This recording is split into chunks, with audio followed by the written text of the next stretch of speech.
நம்ம உபாகமத்தின் புஸ்தகம் 30வது அதிகாரத்தை திருத்திக் கொள்வோம். உபாகமம் 30.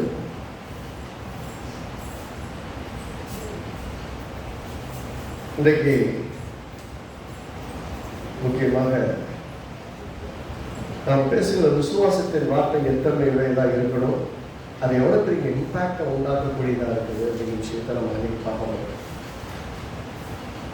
சில சமயம் நாங்கள் ஆசீர்வாதத்துக்கு என்ன பண்ணணும் அப்படின்னு தெரியறதில்லை, அதை பற்றி சொல்கிறதும் இல்லை. சில சமயம் அது முக்கியத்துவம் கொடுக்கப்படாத ஒரு விஷயமா போயிருக்கு.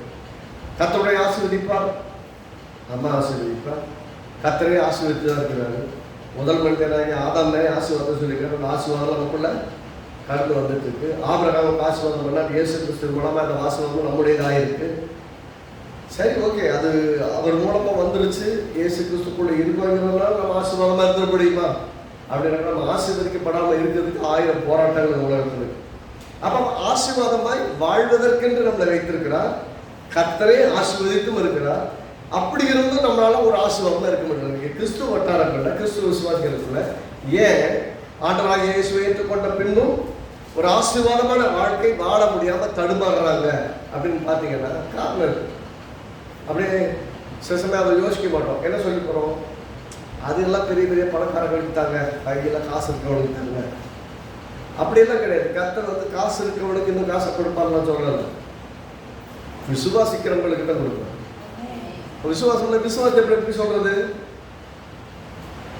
விசுவாசம் எப்படி வேலை செய்யுங்கிற விஷயத்துல கரெக்டாக சொல்லிக்கிறார். சரி, 30வது அதிகாரத்தை, உபாகமம் 30வது அதிகாரத்தில் போன வாரத்தில் பார்த்ததுன்னு சொன்னா ஜீவனை தெரிந்து கொள் அப்படிங்கிறத பார்த்தோம் 19வது வசனத்துல இல்லையா. உபாகமம் 30:19 ஜீவனை தெரிந்து கொள்ளன்னு சொன்னோம். அப்ப ஜீவனை எப்படி தெரிந்து கொள்வது? ஆசீர்வாதத்தை தெரிந்து கொள்ளாது. ஆசீர்வாதத்தை எப்படி தெரிந்து கொள்வது? நன்மையை தெரிந்து கொள்ள. சரி, நன்மையை எப்படி தெரிந்து கொள்வது? சூஸ் லைஃப் அப்படின்ட்டாரு. ஓகே, எப்படி தெரிந்தெடுக்கணும்? தெரிந்தெடுக்கிறது என்ன, இது எப்படி நடைமுறைப்படுத்துவது, எப்படி எனக்கு சாத்தியமாகும், எப்படி நான் அதை செயல்படுத்த முடியும் அப்படின்னு என்கிட்ட கேட்டீங்கன்னா, உங்ககிட்ட கேட்டீங்கன்னா எத்தனை பேர் சொல்லுவீங்க? ஆசீர்வாதமா இருக்குன்னு ஆசைப்படுறேன், ஆசீர்வாதமா இருக்க முடியல, சமாதானமா இருக்கட்டும், சமாதானமா இருக்க முடியல, சுகமா இருக்கிறது நினைக்க, சுகமா இருக்க. நிறைய நேரத்தில் நம்ம என்ன பேசுறோம், எல்லாருக்கும் நல்லா இருக்குதுங்க, ஆனால் எனக்கு மட்டும் நடக்க மாட்டேங்குது. எல்லாரும் செய்யறாங்க, நான் பார்க்குறேன், தகுதியே இல்லாமல் அவனுக்கு நல்லா வருது, அவன் கை வச்சதெல்லாம் விளங்குது, ஆனால் நான் வச்சு கை வச்சா எதுவுமே விளங்க மாட்டேங்குது. அப்படிதான் பேசுறாங்க. கிறிஸ்துவ விசுவாசிகள் இருக்காங்க, எனக்குன்னு வீட்டில் பிறந்திருக்கேன், தெரியாதனால இப்படி இவனை கல்யாணம் பண்ணி நான் படுற பாட்டு இருக்குங்க. நேரம் வாட போகிற வீட்டுக்காரருக்கு சொல்ல முடியுமா, மனசில் சில வேதையில் இந்த ஆளை கல்யாணம் பண்ணதுக்கு பேசாமல் சும்மா இருந்தது, நான் வாலிப பொண்ணாக இருந்துட்டு போயிருப்பேன். கல்யாணம் பண்ணாலும் கூட இந்த ஆளை கல்யாணம் பண்ணி பிள்ளையும் பார்த்துக்கிட்டு நான் படுற பாடு இருக்குது அப்படின்னு சில மனசு ஆதங்கத்தில் நம்ம தான் பேசுகிறோம், வேற யாரும் இல்லை. நம்ம வாயில அதை பேசுது. ஆனால் கர்த்தர் என்ன சொல்றாரு பாருங்க, 30வது அதிகாரத்தில் உங்க லைஃப் எப்படி தெரிந்தெடுக்கிறது, ஹவு யூ சூஸ் லைஃப். 11வது வசனம் இருக்கிறது, நான் இன்று உனக்கு விதிக்கிற கட்டளை உனக்கு மறைபொருளும் அல்ல, அது உனக்கு தூரமானதும். நான் எல்லாத்தையும் ஒழிச்சு வச்சுட்டு முடிஞ்சா கண்டுபிடி. நீங்கள் ஆசீர்வாதமாக இருப்பதற்கான ரகசியங்களை நான் உங்களுக்கு கற்றுத்தருகிறேன், வாருங்கள் அப்படின்னு சொல்லி ஒரு வாரம் மீட்டிங் போட்டால் ஒரு வாரம் விடாமல் போவாங்க. எல்லாம் கடைசி என்ன சொல்லி பிடிப்பாங்க தெரியுமா, கர்த்தருடைய ஆசீர்வதிப்பார். எப்படி கர்த்தருடைய ஆசீர்வதிப்பார் முடிச்சிருவாங்க. எப்படி ஆசீர்வதிப்பாரு அப்படின்னு நீங்க கேட்டு பாருங்களேன். நீ விசுவாசிமா கர்த்தர் ஆசீர்வதிப்பார். விசுவாசிக்கணும் எப்படிங்க, அதெல்லாம் உனக்கு வழங்காது. பைபிள்ல இருக்கக்கூடிய ரகசியமான உனக்கு விளங்காது. தொடர்ந்து வா, நான் உனக்கு சொல்லித்தரேன்.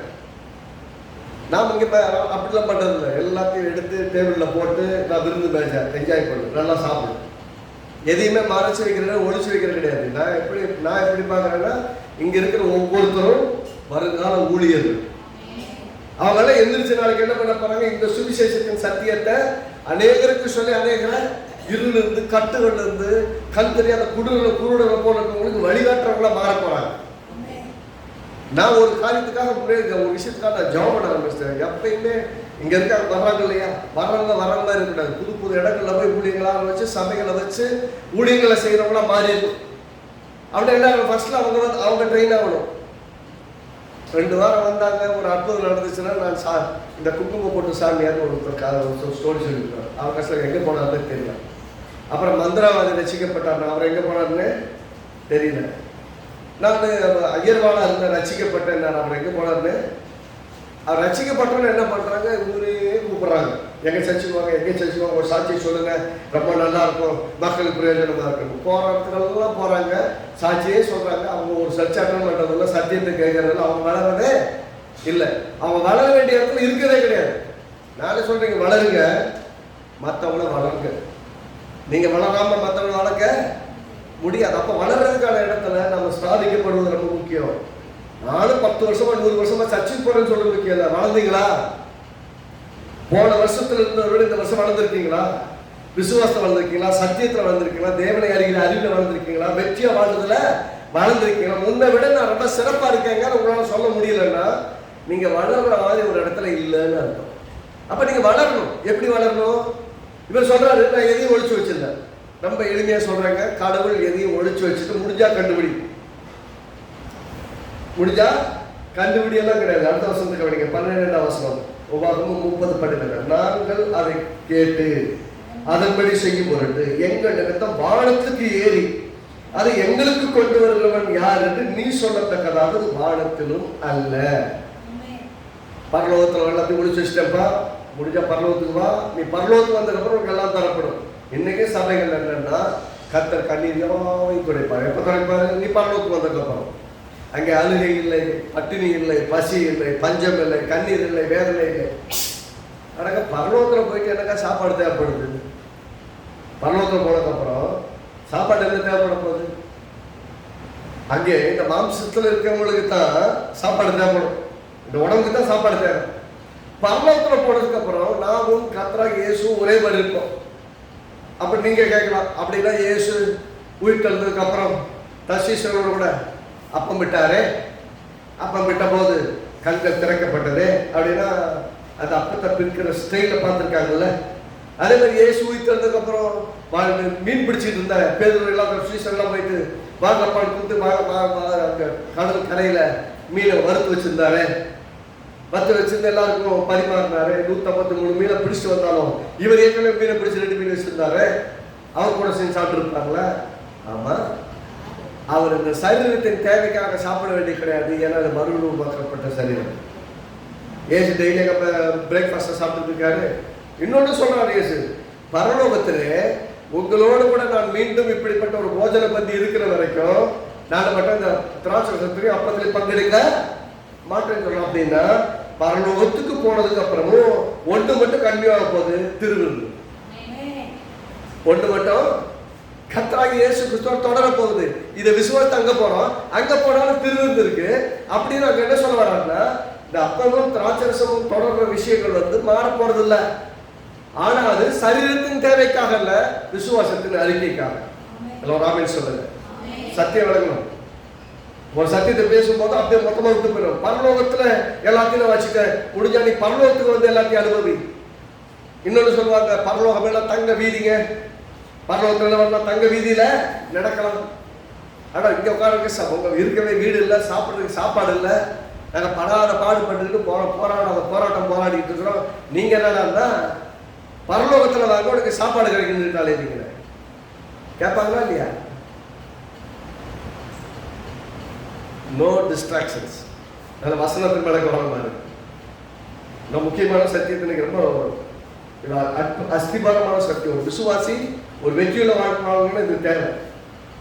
முதல்ல தெரியணும், கடவுள் எதையுமே பரலோகத்துல ஒழிச்சு வச்சுட்டு முடிஞ்சா அங்க வந்து எடுத்துக்கோன்னு சொல்லல. அப்படின்னு எங்கதான் வச்சிருக்கிறாரு? பின்னாடி இன்னொரு கேள்வி 13ஆம் வசனம் பாருங்க. நாங்கள் அதை கேட்டு அதன்படி செய்யும் பொருட்டு எங்கள் நிமித்தம் சமுத்திரத்தை கடந்து அதை கொண்டு வருகிறவன் யார் என்று நீ சொல்லத்தக்கதாக அது சமுத்திரத்துக்கு அப்புறம். அப்பனா 7 மலை 7 கடல் கடந்து போய் இந்த கண்டித்தீவுல ஒரு ஸ்டோரி போட்டுட்டு இருந்தாங்க தினத்தந்தியில.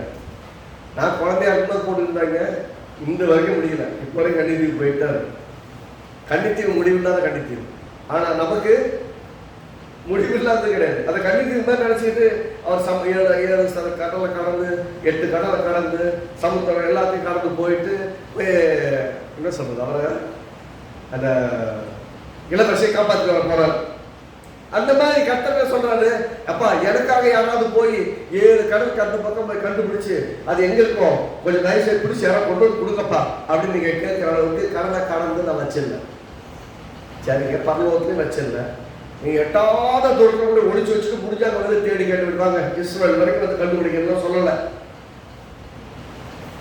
சரி, பரலோகத்துலையும் வச்சிருந்த, எவ்வளவு தூரத்துலயும் வச்சிருந்த, அப்ப எங்கதான் வச்சிருக்கீங்க? ஜஸ்ட் 1 இன்ச்சு சொல்லுங்க, ஜஸ்ட் 1 இன்ச்சு மூக்குக்கு கீழே, ஜஸ்ட் மூக்குக்கு கீழே 1 இன்ச்சு தான் வாய். சொல்ற பாருங்க, நீங்க அந்த வார்த்தையின்படியே செய்யும் பொருட்டு அது உங்களுக்கு மிகவும் சமீபமாய். 14ஆம் வசனம் சேர்ந்து வாசிங்க. நீ அந்த வார்த்தையின்படியே செய்யும் பொருட்டு அது உனக்கு மிகவும் சமீபமாய் உன் வாயிலும் உன் இருதயத்திலும் இருக்கிறது. சாவி எங்க? உன் ட்ரெஷர் எங்க இருக்கு? வாய். வாயில் இருக்கு, இருதயத்தில் இருக்கு. இருதயத்தின் நிறைவு வாயை பேசும். அப்ப இருதயத்துல எதை நிறைக்கிறீங்களோ அதை வாயை வச்சு பேசுவீங்க. இருதயத்துல என் வாழ்க்கையே விளங்காது இருதயத்தை கேட்பீங்க. வாயை திறந்தாலே விளங்காதுன்னு தான் வரும். இருதயம் முழுவதும் என் ஆண்டவராகிய இயேசு என்னை ஆசீர்வதித்திருக்கிறார். என் குடும்பம் ஆசீர்வாதமா இருக்குது, நான் இப்ப இருக்கிற 1000 மடங்கு ஆசீர்வாதமா இருப்பேன் அப்படிங்கிற விசுவாசிட்டே இருந்தீங்கன்னா வாயை திறந்தால் என்ன வரும்? நான் 1000 மடங்கு ஆசீர்வாதமா இருப்பேன்.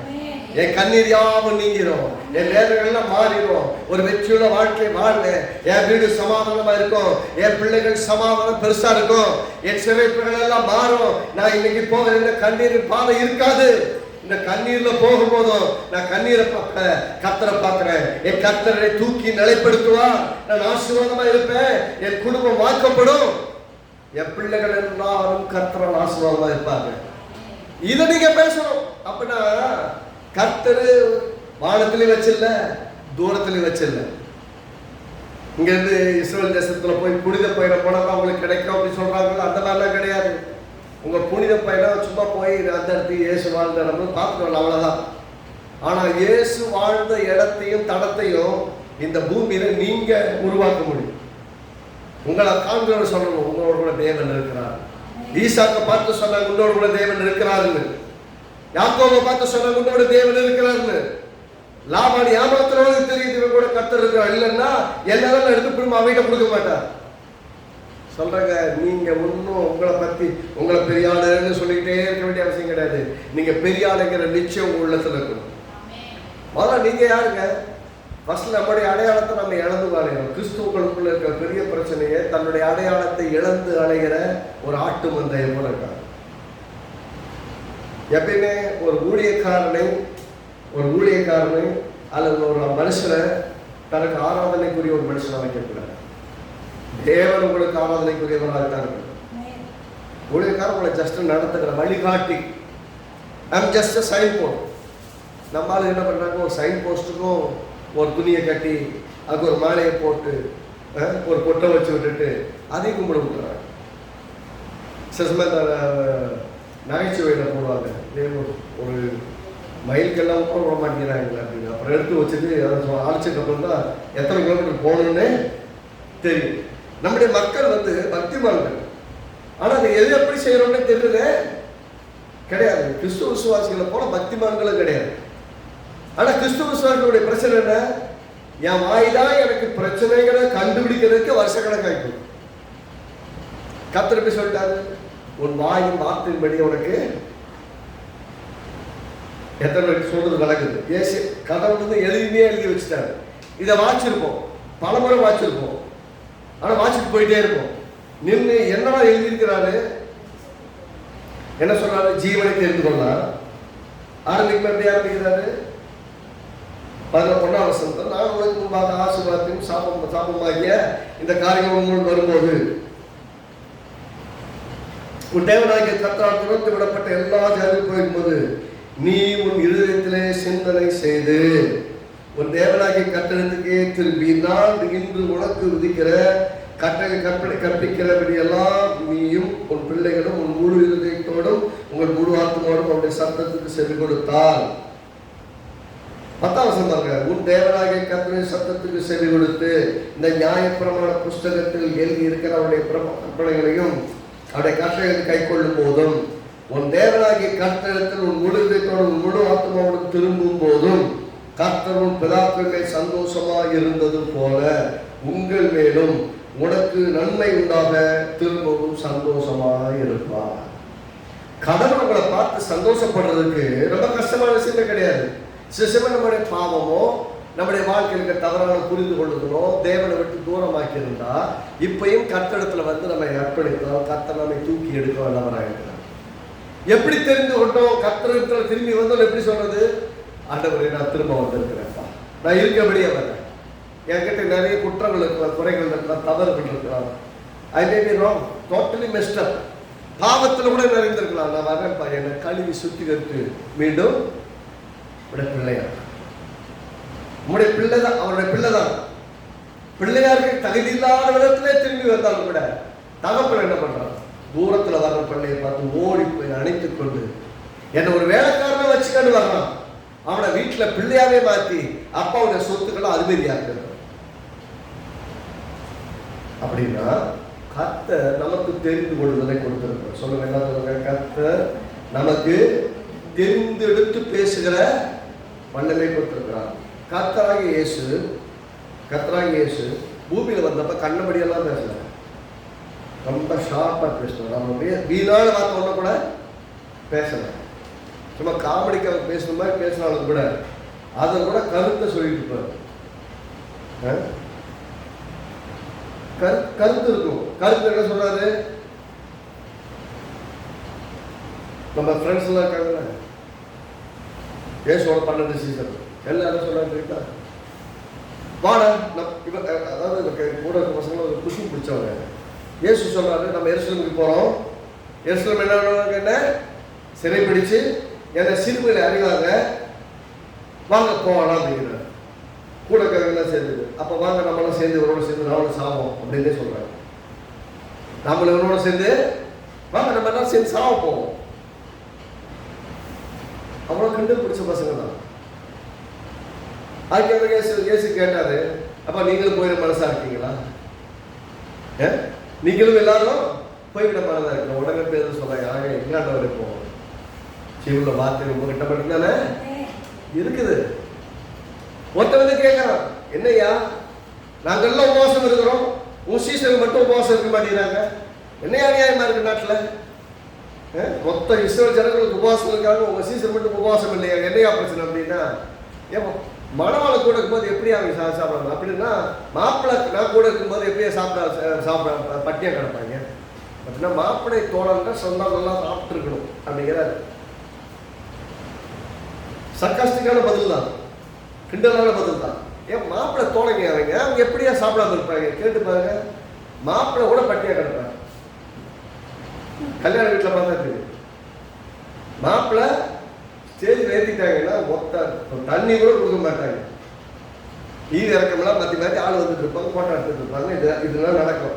ஒரு 3-4 மணி நேரத்துக்கு அவங்க வந்து நிற்க வைக்கப்பட்ட சிலைகள் மேலே நிற்கணும், ஒரு வழி இல்லை. ஆனால் மாப்பிள்ளை தோழங்க பாரு, அவனை விட்டு இவன் சாப்பிட்டு அவனை விட்டு அவன் சாப்பிட எல்லாம் வயிற்று நடிச்சுட்டு வந்துடுவாங்க. அதான் முன்பசி ஆற்றிட்டு வந்துடுவாங்க. அப்புறம் மாப்பிள்ளையோட சாப்பிடுவாங்க, 2-3 சாப்பாடு சாப்பிடுவாங்க. ஆனால் மாப்பிள்ளைக்கு சாப்பாடு யோசிச்சு பாருங்க. மாப்பிள்ளை தோழர்கள் எப்படி பட்டியா கிடப்பாங்க? ஏன் சொல்றதுதான் பார்த்தீங்களா? அவரு அப்படின்னா எல்லாரும் உபவாசிக்கும் போது நீயே உபவாசிக்கிறார். ஒரு நாள் வருங்க அன்னைக்கு உபவாசிப்பாங்க. என்னைக்கு நான் எடுத்துக்கொள்ளப்படும் நாள் வரும் அன்னைக்கு உபவாசிப்பாங்கிறார். அப்ப உபவாசம்ங்கிறது இயேசு கூட இருக்கும்போது உபவாசம் தேவையில்லை, ரொம்ப எளிமையான. இயேசு கூட இருக்காங்க நிச்சயம் உங்களுக்குள்ள இருந்ததுன்னா, ஏசியா கூட இருக்கிறாங்கன்னா உங்களுக்கு உபவாசங்கிற முக்கியமான விஷயம் இல்லை. எப்போ உபவாசம் தேவை? எப்போ உங்க உணர்வே சொல்லுது, ஐயோ சரியில்லையே, நம்ம ஆவியில தடுமாறுறோமே, விசுவாசம் தடுமாறுமே, வார்த்தை தடுமாறுமே, தப்பா பேசுறோமே, விசுவாசத்தின் வார்த்தையை பேசலையே, கர்த்தர் கூட இருக்கிறாருங்கிற சென்ஸ் எனக்கு இல்லையே, என்னுடைய கவனம் கர்த்தர் மேல் இல்லாதபடிக்கு அநேக காரியத்தை செதறுது, என் மனசு நிமித்தம் பதறுது. ஆகவே என் மனசை ஒருமுகப்படுத்தணுமேனு போது அன்னைக்கு ஒரு நாள் ஆகாரத்தை ஸ்கிப் பண்ணிட்டு உட்காந்து நோக்கி பார்க்கிறேன். உங்களுடைய பிரசன்னத்தை உங்களுடைய மகிமையை நான் காண விடுகிற சமூகத்தில் நிற்கிறேன். என் கண்களை திறந்துருங்க. நீங்க எங்கூட இருக்கிறீங்க, ஆனா அதை நான் ஃபீல் பண்ண முடியாத அளவுக்கு என் உள்ளம் தடுமாறிட்டு இருக்கு. உண்மை கவனம் செலுத்த எனக்கு உதவி செய்ய ஆண்டவரே நீங்க போய் பார்த்தீங்கன்னா, அப்போ உங்கள் கவனம் முழுவதும் கர்த்தர் மேல் வைப்பதற்கு தேவன் உதவி செய்யலாம். கர்த்தர் கூட இல்லாம இல்ல, கூட தான் இருக்கிறாரு. சொல்லிட்டு போயிட்டார். அவன் போய் சொல்ல மாட்டார். சொல்லுங்க, இயேசு போய் சொல்ல மாட்டார். எப்படி சொல்லிட்டு போனார்? உலகத்தின் முடிவு வரை சகல நாட்கள் நான் உங்களோட கூட இருக்கிறேன்னு சொல்லிட்டார். இருக்கிறேன்னு சொன்ன மாதிரி சும்மா சொல்லிட்டு போன மட்டும் இல்ல, ஆவியானவர் இருக்கிறாரு. ஆவியானவர் எங்க இருக்கிறார்? நமக்குள்ளதான் இருக்கிறார். அப்ப ஆவியானவர் இருக்கிறார், கடவுள் நமக்குள்ள இருக்கிறார். அவ கடவுள் இருக்கிறாரு, ஆனா இருக்கிறாரு சென்ஸ் பண்ண சில சமயம் முடிய மாட்டீங்க. ஏன்னா நமக்கு இருக்கக்கூடிய பிரச்சனையும், வீட்டில் வரக்கூடிய போராட்டம், நம்ம பிள்ளைங்க பண்ற இம்சையும், வீட்டுக்காரர் பண்ற இம்சையும், மனைவி பண்ற இம்சையும், ஆனால் சுத்தி இருக்கிற சூழ்நிலையும் கடவுள் மேல கவனம் வைக்கவே. அப்புறம் என்ன பார்த்தா கிதியோன் மேல, கடவுள் எங்களோடு இருப்பாரானால் எங்களுக்கு இதெல்லாம் சம்பவிப்பாடு. எப்படி கேள்வி எப்படி? கடவுள் எங்க இருந்தாலும் ஏன் எனக்கு இப்படியெல்லாம் நடக்குது அப்படி கிதியோன் கேட்டார்ல. ஆனா கிதியோனு கிட்ட பாருங்க, நிறைய சமயங்கள்ல நாம எப்போ இப்படி டெஸ்பரேட் அனுப்பல, கடவுள் இருந்தா கடவுள் என் கூட இருக்கிறாரு அப்படின்னு நான் நினைக்கிறேன். ஆனா கடவுள் என் கூட இருந்தா எனக்கு ஏன் இப்படி எல்லாம் நடக்குது அப்படிங்கிற கேள்வி நமக்குள்ள வருதுன்னா, நீங்க எந்த இடத்துக்கு வந்திருக்கீங்கன்னா, கடவுளை சந்திக்கிற இடத்துக்கு வந்திருக்கீங்கன்னா, கடவுளை சில சமயம் நம்மளை நமக்கே அறிமுகப்படுத்துகிற தேவனாக இருக்காரு. சொல்ற நம்மளை நமக்கே அறிமுகப்படுத்துகிற தேவனாகிய கர்த்தர். கிதியோன் நினைச்சா நான் யூஸ்லெஸ். கர்த்தர் சொல்றாரு பராக்கிரமசாலிங்கிறார். எப்படியா பராக்கிரமசாலி? நீங்க கடவுளை எப்படி இருக்கிறாங்க இருந்தா எனக்கே எப்படி நடக்குதுங்கிறாரு. கர்த்தர் சொல்றாரு மீதியானியரை ஒரு ஆளை முறியடிக்கிற மாதிரி நீ என்ன பண்ணுவ? முறியடிப்ப வா உடனே நான் கூட்டு போறேங்கிறாரு. மீதியானியருக்கு பயந்துதான் விவசாயம் பண்ணி இருக்கிறத அறுவடை பண்ணி அதை சாப்பிட்றதுக்கு கெதியில ஒழிச்சுக்கிட்டு சாப்பிடலாம்னு நினைச்சான். அது இப்படி எல்லாம் நீ ஒழிச்சுட்டுலாம் சாப்பிட வேண்டிய அவசியம் கிடையாது. மொத்த எல்லையும் 3 ஆளுகளுக்குள்ள கொண்டு வர நல்லா படிங்க. ஓரத்துல பதுங்கி இருக்கிறவனை பகிரங்கமா கொண்டு வந்து எதிராளிகள் மேல வெற்றியை கொடுத்து தேவன் இவனோடு இருக்கிறான்னு மொத்த இஸ்ரவேல் ஜனங்களுக்கு தெரியப்படுத்துகிறார். நம்ம சொல்ல போனோம்னா, கிதியோனுக்கே தெரியாத கிதியோனை கர்த்தர் அவனுக்கு அறிமுகப்படுத்துகிறார். பராக்கிரமசாலியே சொல்லுங்க, பக்கத்துல பார்த்து சொல்லுங்க, பராக்கிரமசாலியே. அவன் நீங்க பராக்கிரமசாலி, தைரியமா சொல்லுங்க, வெக்கப்படாதீங்க. பார்த்தா சொல்றதுக்கு தோணாது. இதுவா இவங்களை பார்த்து நான் எப்படி சொல்றது? கர்த்தர் அப்படித்தானே சொல்றாரு. எப்ப நீங்க உங்களை பார்த்து யாருமே எல்லாருமே நினைச்சிருப்பாங்க யூஸ்லெஸ் நினைச்சிருப்பாங்க கிதியோனை. ஆனா கர்த்தர் சொல்ற பராக்கிரமசாலி. இப்ப அவனுக்கு என்ன பார்த்து நடக்கு சொல்றாரு? இன்னும் அவனுக்கு ஷாக் ஆயிருக்கும். நமக்கு ஒன்றும் பெருசா செஞ்சில்ல, நம்மளை பத்தி எப்படி சொல்றாரு? கர்த்தர் இன்றைக்கு இவனுடைய நிலைமை மட்டும் பார்க்கல, இனிமேல நீங்க என்னவா இருக்க போறீங்கிறதையும் பார்க்கிறார். அதனால டெஸ்ட் பண்றான். டெஸ்ட்டுக்கும் ஒத்துக்கிறார். கடவுளை இன்னும் டெஸ்ட் பண்றான். கடவுள் அதுக்கும் ஒத்துக்கிறார். இதை கேட்டதெல்லாம் செய்யவும் செய்கிறார். அப்படியே பண்ற பயம். ஒரு பெரிய ராணுவத்தை கூட்டு போறான். 30,000 பேர் கூட்டு போனா 300 பேரை கூட அனுப்புறாரு. எப்படி பெரிய ராணுவத்தை தேடிட்டு போலான்னு பார்த்தா 300 பேரை கூட அனுப்புறாங்க. அந்த 300 பேர் எப்ப சொத்த வேர்க்கல்ல இல்லை, சொத்த வேர்க்கல்ல மாதிரி கொடுத்து அனுப்புறாரு. இவங்களை வச்சு எப்ப இவங்களை வச்சு எப்படிப்பா ஜெயிக்கிறது? இவங்களை வச்சு ஜெயிக்கப்பா என்ன? பானை உடைக்கிறதுக்கு எவ்வளவு பெரிய அறிவாளி தேவை? பானை உடைக்கிறதுக்கும் பந்தத்தை கையில பிடிச்சிட்டு கர்த்தரை துதிக்கிறதுக்கும் எவ்வளவு பெரிய புத்திசாலி தேவை, அறிவாளி தேவை, ஸ்ட்ராட்டஜி தேவை. கூட இருக்கிற கூட கூட்டு போ. என்ன பண்ண? 3 எல்லாரும் ஒரு கையில பந்தம், ஒரு கையில தீவெட்டி, இன்னொரு கையில எக்காம் வச்சு எல்லாத்தையும் ஆர்ப்பரிச்சு என்ன பண்ற? எல்லாத்தையும் கீழே போட்டு பானையை உடைக்கணும். அவ்வளவு இந்த வேலை. குழந்தைகிட்ட கொடுத்தா கூட உடைக்கணும். ரைட் தானே?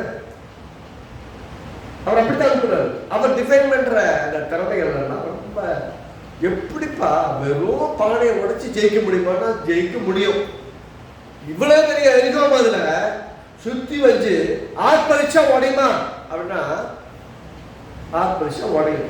கர்த்தர் உடைப்பார். நீங்க எப்படி பாக்குறீங்க?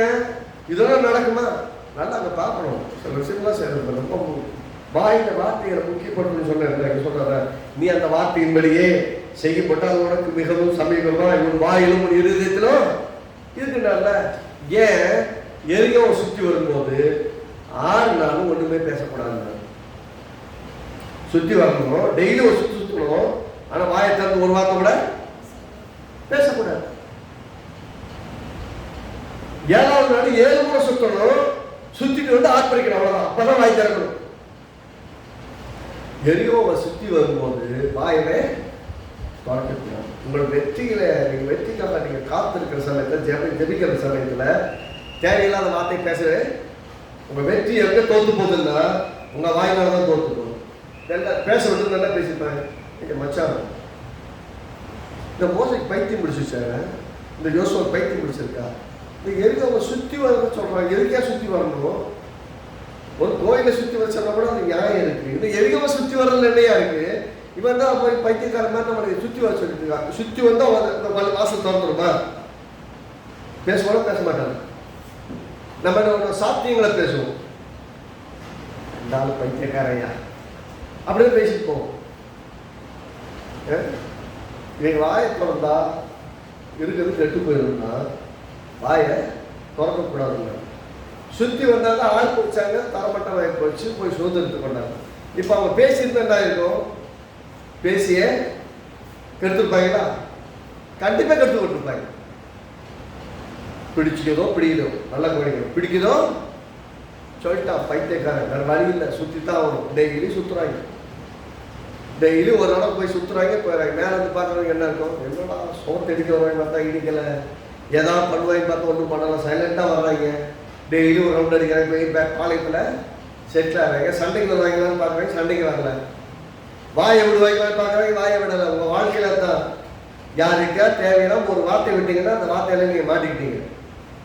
சண்டைக்காக பேசினாலும் சரி, நல்ல விதமா பேசலாம், அதெல்லாம் உனக்கு செஞ்சு தரேன்னா அப்படின்னா மாட்டிக்கிட்டீங்கன்னு அர்த்தம்.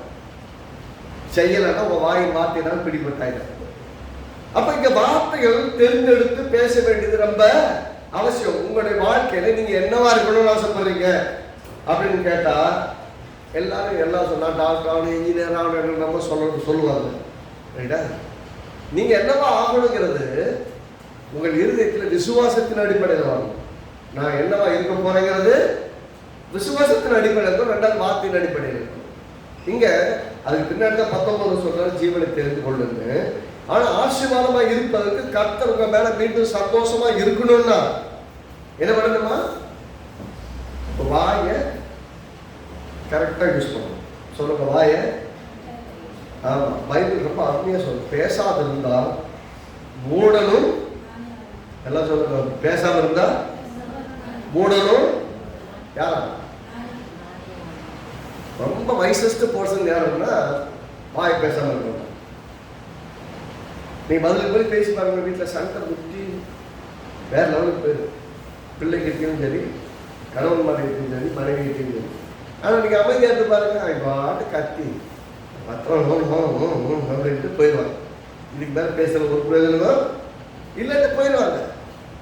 நீங்க பேசி பாருங்க, நீயா நானா, நீ யாரும், நீ பெரிய ஆளா, நான் பெரிய, நீ எதை சொல்லிடலாம், நான் அதை சொல்லிட்டே பேசிட்டே போவோம், முடிவே இருக்க. பாருங்களேன், வீட்டிலையும் சரி, வாழ்க்கையிலையும் சரி, கர்த்தருடைய ஆசீர்வாதத்தை வாழ்றதுலையும் சரி, உங்க வாய் தான் பிரதானமான பங்கு வகிக்கும். சொல்லுங்க, வாய் தான். உங்க வாய் தான் உங்க வாழ்க்கையில் வெற்றியா வாழ வைக்கிறதா, தோல்வியில கொண்டு போய் சேர்க்கதாங்கிற முடியும். நிறைய சண்டைகளை பார்த்தீங்கன்னா 4 பேர் நம்மளை பற்றி சொல்லிட்டாங்க, நம்ம மனசு அதில் ஸ்ட்ரக் ஆயிடுது. அது ஏன் திரும்ப திரும்ப திரும்ப திரும்ப பேசுது? உன்னால வெற்றிகரமா இருக்க முடியாது. சில சமயம் நான் பேசுறேன், பைத்திய காத்திரமா சில சமயம் தெரியும். சில ஆளுங்கெல்லாம் போய் சொல்லியிருக்காங்க, நீங்கள் அப்படியெல்லாம் சொல்லி தரீங்க அப்படிப்பாங்க. சத்தியத்தை எப்படி சொல்றது? சில சமயம் சுருக்குன்னு படுற மாதிரி தான் சொல்லிக் கொடுக்கணும். சுருக்குன்னு படுற மாதிரி சொல்லி கொடுத்தா தான் புரியும்.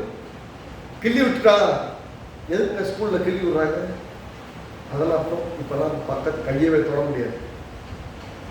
அப்போல்லாம் பார்த்தோன்னா பிடிச்சாங்கன்னா, இப்போ பிடிச்சாங்கன்னா அந்த இடமும் செவந்து கருத்து போயிடும். எதுக்கு? இந்த பிடிக்கு பயந்து அடுத்தவங்க நல்லா படிச்சுட்டு வரும், ஹோம்ஒர்க் கரெக்டாக முடிச்சுட்டு வரும். செய்ய வைக்கணும் இருக்கா பண்ணாங்க. இப்போ நம்மளாம் பண்ண முடியாது. வீட்டில் பிள்ளைகளுக்கு பண்ண முடியல. ரெண்டு இப்படி பார்க்குறாங்க. அவங்க பார்க்குற பார்வையே சொல்லிடும், இதுக்கு மேலே பேசுகிறோம் நம்ம கொஞ்சம் போட வேண்டிய மாதிரி. உண்மைத்தான். இந்த காலத்து ஜென்ரேஷன்லாம் ஜென்சி ஒரு மாதிரியா என்ன சொல்கிறது, அவங்க ஒன்றும் பண்ண முடியாது. நிறைய மொபைலை பார்த்து அதை பார்த்து இதை பார்த்து அவங்க லைஃப் ஸ்டைலே மாறி போச்சு. எப்படி ஆகிப்பட்ட மெஷின் மேலே ஆகிட்டாங்க. முன்னால் பார்த்தா கூட்டு குடும்பமாக இருக்கும். நிறைய பஞ்சாயத்து இருக்கும். அந்த நேரத்தில் அவ்வளவு ஒருத்தனுக்கிட்ட 10 பேர் சுற்றி வருவாங்க. இப்போ அப்படி கிடையாது. நீ அடிச்சிருக்கடா பிடிச்சிருக்கடா, நானாச்சு என் மொபைல் ஆச்சு. ஊரே நாசமாக போட்டு அதை பற்றி கவலை இல்லை. நான் நல்லா சந்தோஷமாக இருப்பேன். அவன் தனியாக உட்காந்து கேம் ஆடிட்டு வீடே பத்திரியும் தேவைகள் குழம்பிட்டு இருப்பாங்க. அப்பா அம்மா என்னவா நடக்குது, ஏதாவது பிரச்சனையா, ஏதாவது ஒரு காலத்தை கேட்க மாட்டாங்க. அவங்க இன்ட்ரெஸ்டடாக உட்காந்து கேம் ஆடி அது கோடி கணக்காக சம்பாதிச்சு வர பார்த்து வேலை பார்த்துருப்பாங்க. அது ஒன்றும் பண்ண முடியாது. ஏன்னா அவங்களுக்கு என்ன தெரியலன்னா, தலைமுறைகள் மாற மாற அவங்களுக்கு அன்புங்கிறது தனிச்சு வர காலத்தில் வந்துருக்கு.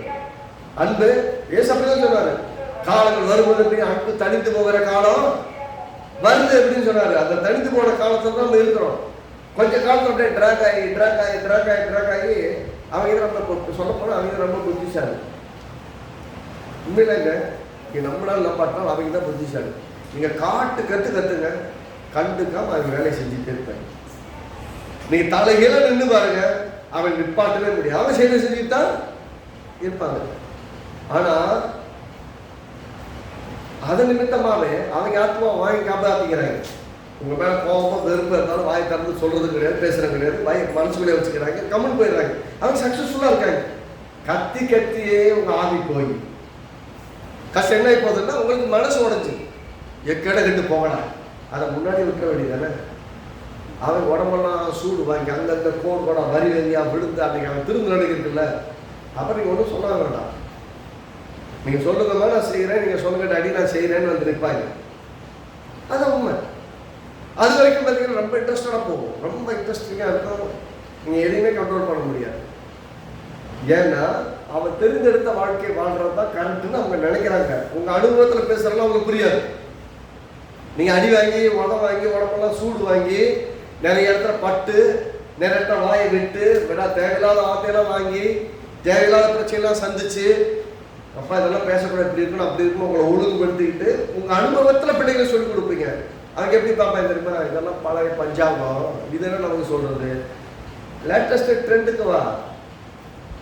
இப்போல்லாம் இப்போ ட்ரெண்டை சொல்கிறாங்க. எப்படி ஆகி போச்சுன்னா ஃபேமிலி எப்படி போயிட்டு இருக்குன்னா, நார்த் இந்தியாவெலாம் போனீங்கன்னா உண்மையிலங்க மிகப்பெரிய சொல்ல, நார்த் இந்தியாவில் போனீங்கன்னா எந்த ஹோட்டலில் போனாலும் சரி ஜார் வச்சிருக்கோம் முன்னாடி. அங்கே சாப்பாட்டுக்கு சைடு தண்ணி கிடையாது. அப்படிதான் இருக்கு எந்த ஹோட்டலில் போனாலும். ரோட்டு கடையை தவிர மற்ற எல்லா ஹோட்டலும் அப்படித்தான் இருக்கு. குடும்பமாக உட்காந்து சந்தோஷமா என்ஜாய் பண்ணுறாங்க. அப்படிப்பட்ட கல்ச்சர்லாம் ஷார்ட்ல வீடியோவில் பார்க்குறாங்கன்னா என்ன நினைக்கிறாங்கன்னா, இதுதான் நிஜமான்னு நினைக்கிறாங்க. தன்னுடைய ஆயிலையும் குறைச்சிக்கிட்டு, தன் குடும்பத்தினுடைய ஆயிலையும் குறைச்சிட்டு, தன்னுடைய தரத்தையும் இழந்து, தன் எதிர்காலங்களை இழந்து போகிற ஒரு நிலைமைக்கு போய் அந்த பிள்ளைய நாளைக்கு மாட்டிக்கு படுற கஷ்டப்படுறத, என் பிள்ளை நாளைக்கு கஷ்டப்படுமே தான் இன்னைக்கு வேணான்னு இருக்கேன். ஆனால் அதை கேட்கறக்கு அவங்களால முடியாது. அவங்களுக்கு யார் தான் சொல்லிக் கொடுப்பாங்க சொல்லுங்க? நீங்கள் சொல்லிக் கொடுக்க மாதிரி சொல்லிக் கொடுத்தா முடியவே முடியாது. அவங்க லைஃப்பில் நீங்கள் என்ஜாய் பண்ணலாம். என்ஜாய் பண்ணுறதுனா எது லிமிட், அதில் என்ன கிடைக்குது அவங்களுக்கு தெரியறதில்லை. அந்த பிள்ளைகளை குற்றம் சொல்லலாமா? சொல்ல முடியாது. ஏன்னா உலகம் அப்படித்தான் கற்றுக் கொடுக்குது. உலகத்தை விட்டாங்க பிரிச்சிடலாமா? பிரிக்க முடியாது. ஆனால் என்ன கற்றுக் கொடுக்கணும்னா, நீ எதை வாயை திறந்து நீ விசுவாசித்து பேசுறியோ, எதை பேசுறியோ அவங்களோட வாழ்க்கையா யாவே. நீ எதை தெரிந்தெடுத்து பேசணும்னா, ஜீவனை தெரிந்து கொள், ஆசீர்வாதத்தை தெரிந்து கொள், நன்மையை தெரிந்து கொள். இது நல்லதா அப்படின்னு கேட்டு பாருங்க. அவங்களை பொறுத்தவரைக்கும் நல்லது. ஆக நம்முடைய தெரிந்து கொள்ளுதல் தான் ஒரு இடத்துக்கு நம்மளை கூட்டிட்டு போகும். நான் தெரிஞ்செடுத்து எதை பேசுறேன். உதாரணத்துக்கு இந்த வசனத்தை வாசிப்போம் நிறைய சொல்லணும். ரோமர்கள் இருந்தோம் 10வது அதிகாரத்தில்.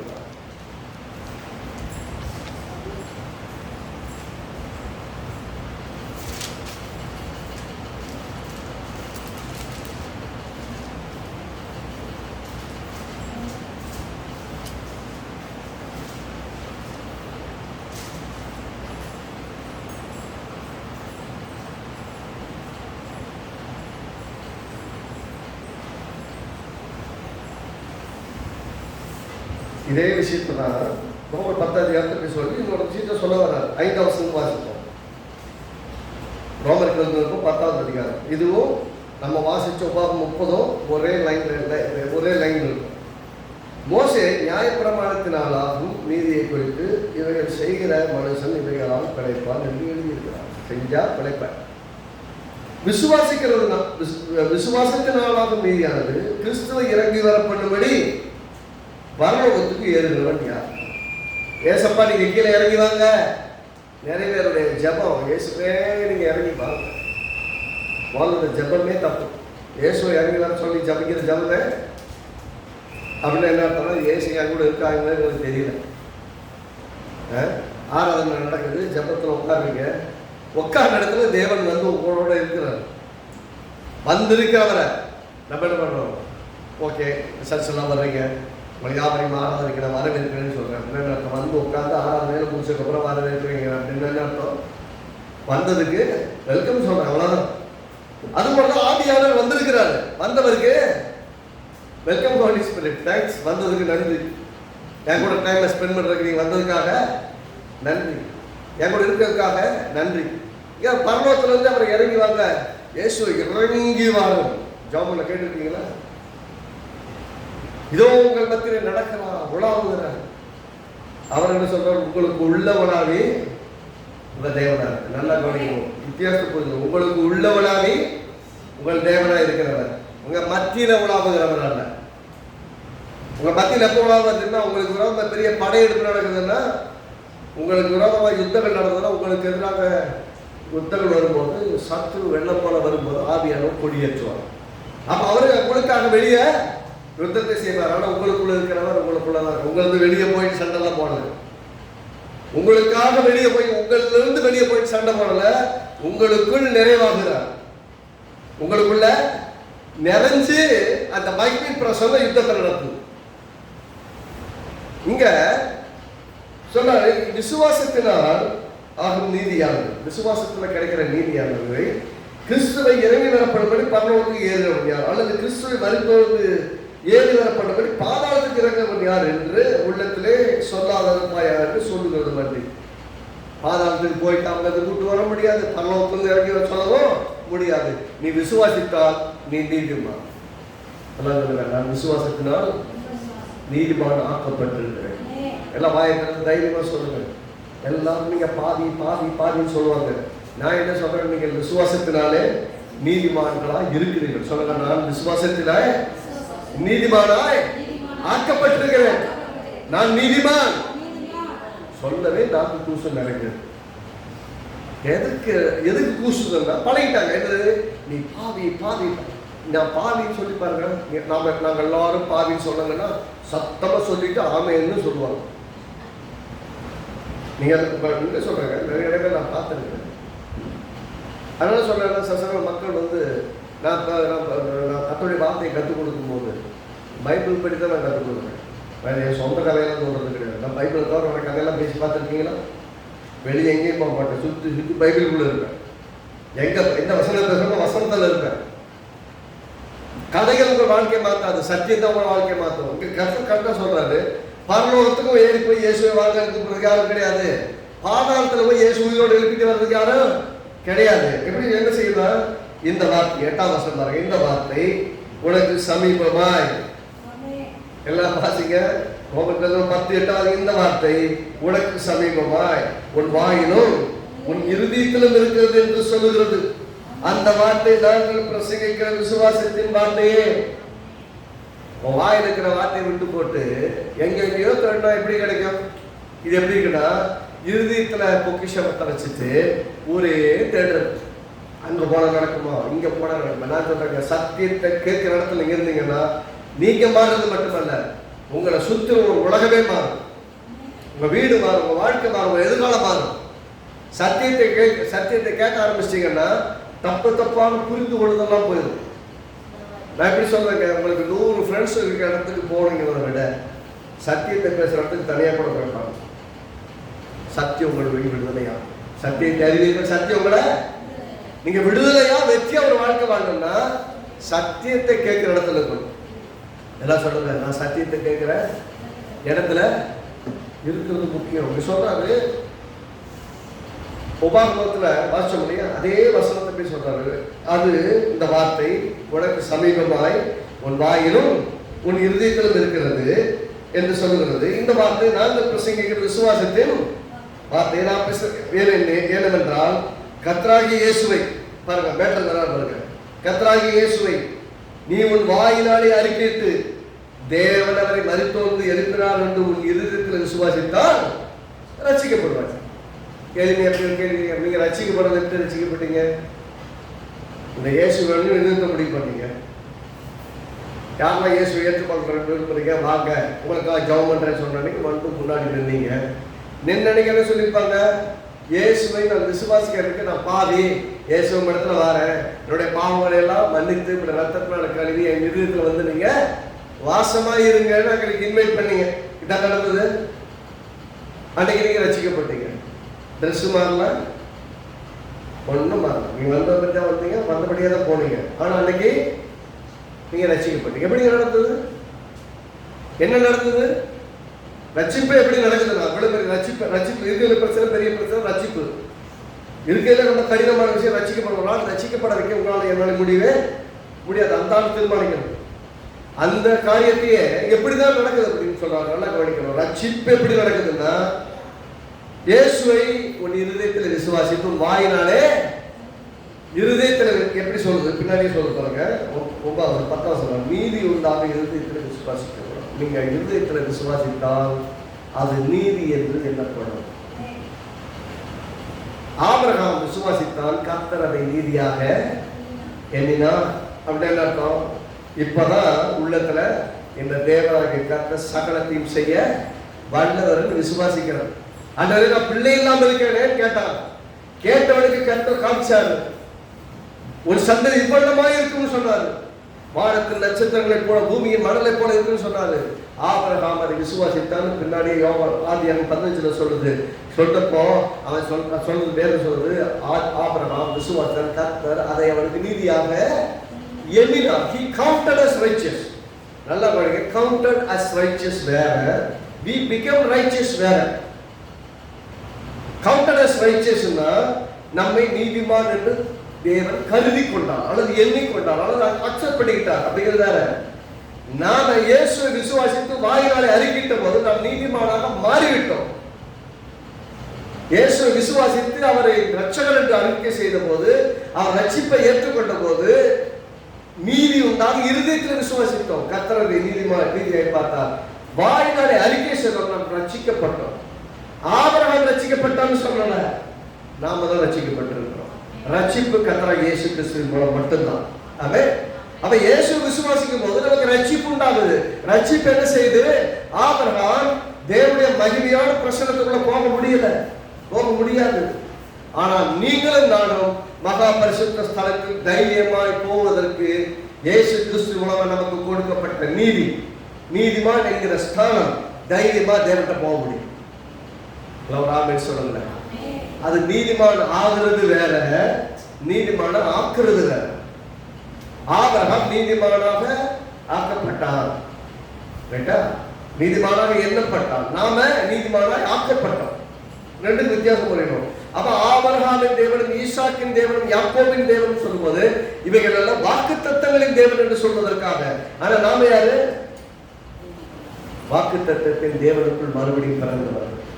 We are born again believers. சொல்லுங்க எல்லாரும், மறுபடியும் பிறந்த விசுவாசிகள். மறுபடியும் எங்க பிறந்திருக்கோம்? தேவனுடைய குடும்பத்துல பிறந்திருக்கோம்.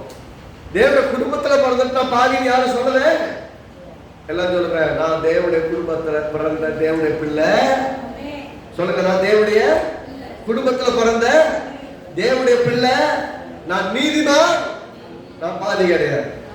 என் பாவங்களுக்காக இயேசு சிலுவையிலே ரத்தம் சிந்தி மரித்து உயிரோடு இருந்திருக்கிறார்.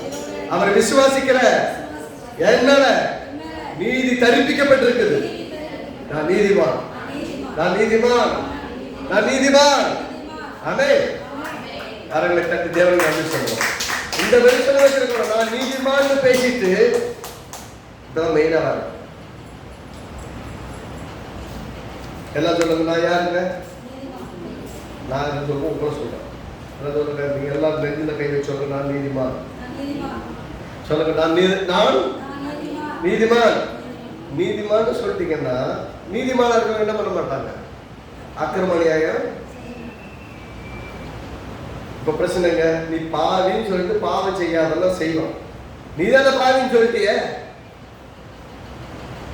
நீ என்ன பாவின்னு சொல்லிட்டீல, நான் பாவம் தான் செய்வேன். ஆனால் நீங்க எப்படி சொல்லுங்க, நீ நீதிமான், நீ நீதியைத்தானே செய்யணும், பாவம் உனக்கு நீ பாவம் செய்ய கூடாதுன்னு சொல்லுங்க. அது வந்து அவங்களோட வேல்யூவாக்கும், வேல்யூவை வாழ்றதுக்கு உதவி செய்யும், வேல்யூவை புரிந்து கொள்றதுக்கு உதவி செய்யும். ஸோ அவங்கள அண்டர் எஸ்டிமேட் பண்ணாதீங்க, அவங்களை குறித்த ஒரு மேன்மையான பார்வையை பார்க்க ஆரம்பிங்க. அப்பதான் அவங்க ஒரு வெற்றியோட வாழ்க்கைக்கு நேரம் போக உதவியாக இருக்கும். ஆமென். கர்த்தர் நல்லவர், கர்த்தர் உங்களை ஆசீர்வதித்திருக்கிறார். நம்ம எல்லாம் நோக்கி